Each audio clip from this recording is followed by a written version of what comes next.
So the ending of the last video was talking about how at the Berlin Conference they acknowledged Leopold II's claim to Belgium and how he was able to acquire Belgium in the first place was through sending missionaries. More importantly, the one journalist he actually sent was Henry Stanley, who I spoke of earlier. And he told Henry to explore the Congo River, try to walk along it, go along it, and try to make treaties with some of the African leaders there so that we could prove that, we had every right to be there and go in.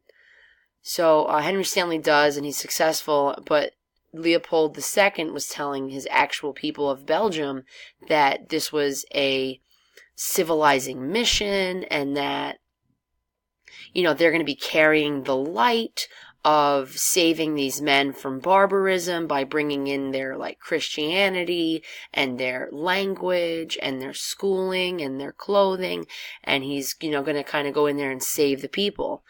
Privately, this guy is dreaming of pseudo-slavery, conquest, profits, and essentially he becomes very successful in this. There's even there's a book that reflects this mini genocide that actually ends up occurring, called The Heart of Darkness. I think I actually have a copy of it. So anyway, he ruled this place brutally, and unfortunately, this term of paternalism, where these Belgians are the fathers and the Congolese become these children, and that concept of paternalism is kind of being told to the Belgians, but in essence, it was not a father-son relationship to any degree. It was cruel, and as it says here, there was amputations. If people missed their quotas, people were brutally killed.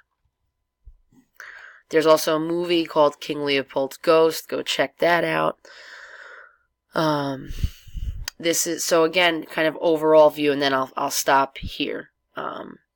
This is Africa before, right? So,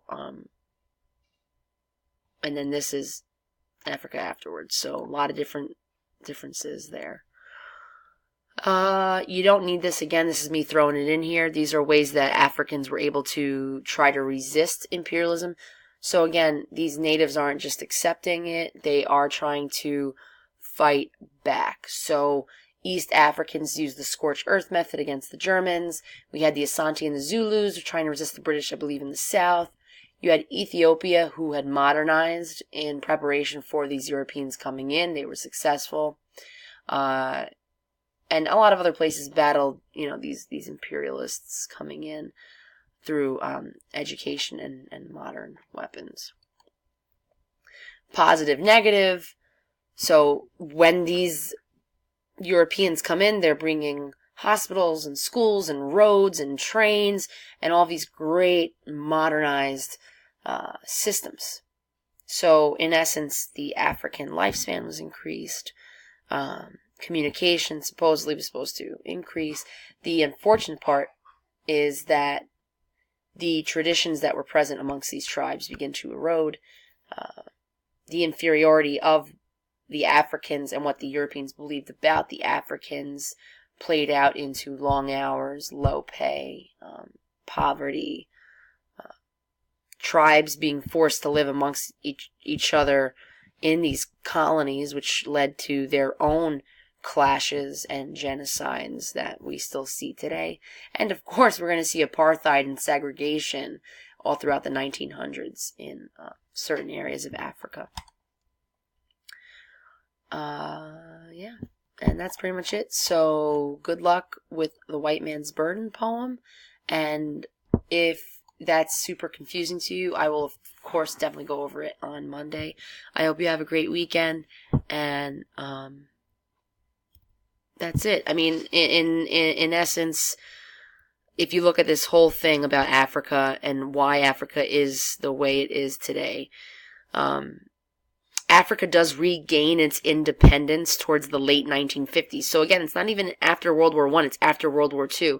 So the promises that a lot of European countries made with these African people to be soldiers in a war of World War I, these promises of independence, they don't pan out. And then in World War II, finally, they're given their independence. But by then, many feel it's too late.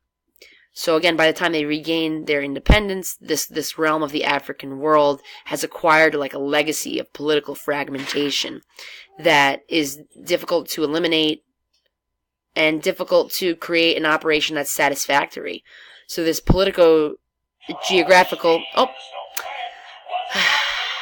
I almost made it to the end of this without something. That's Roxy playing with the snowman doll. This... I don't even remember what I was saying. Anyway...